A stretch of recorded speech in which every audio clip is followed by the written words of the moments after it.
It's James Murray. Joining me in the Net News Ledger newsroom for Politics 2.0 is Councillor at Large for the City of Thunder Bay, Frank Pullia. Frank, welcome. Thank you for giving me the opportunity to communicate with our community one more time. Thank you, James. What we're going to be talking about today is, Frank, you've got another town hall coming up. Yes, and as a result of the one we just had in Northwood about youth safety through technology and collaboration. As a result of the feedback received, realized that there is a greater need in our community to discuss social issues and community safety on a broader scale. It's not, that one was focused on the youth, because as you know, there have been incidents in the past. There's a great need, and as the child and youth advocate, it is my responsibility to find out what the issues are and bring that information back to City Council, make recommendations, lobby other orders of government for the allocation of resources where they're needed the most.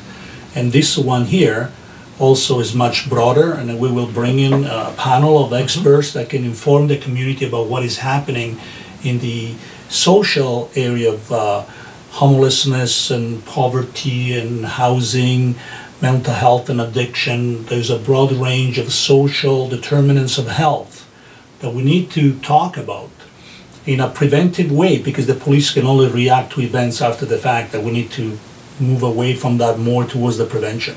And when if you go to the crime map for the City of Thunder Bay Police, I mean, they're responding to countless, every month, quality of life calls, which are, domestic violence, family violence, issues with drugs and alcohol and addiction, and all the issues that really are more of need a social worker perhaps more than they need a police officer. Exactly. In many cases, when there are those issues of mental illness and addiction, the police responds to calls, and they are not in the best position. They are not trained to respond to those calls.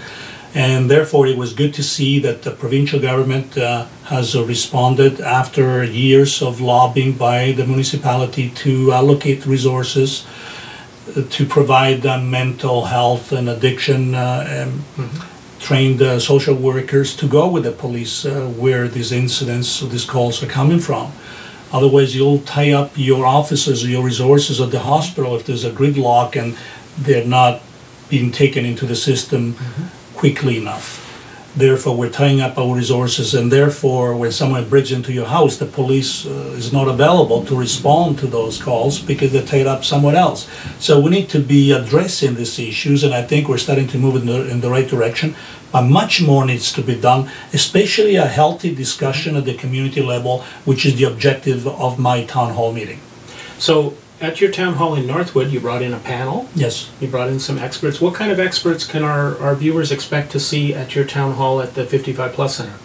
Well, I have invited a delegate from the emergency services, paramedics, to talk about their incidents of 25% more calls in the last year alone. What kind of calls are you getting? What are we doing? What's happening? Where are the gaps? The same with mental health and addiction, other people who can talk from delicate social planning, who can talk about housing, homelessness, poverty. What are the social determinants of health that are creating some of these issues?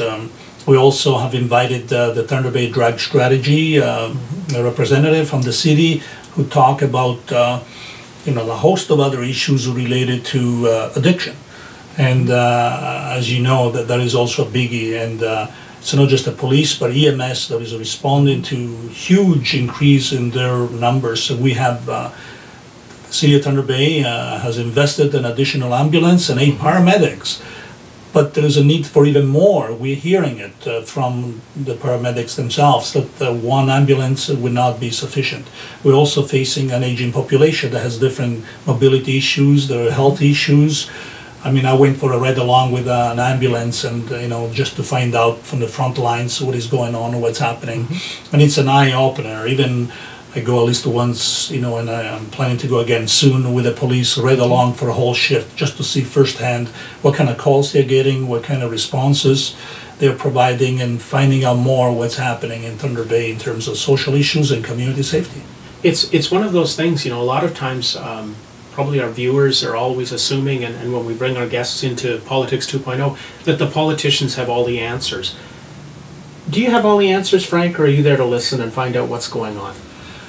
Good point. Even though we have a responsibility to answer questions and provide answers where possible, where feasible, social issues and health are not even our responsibility as city councillors.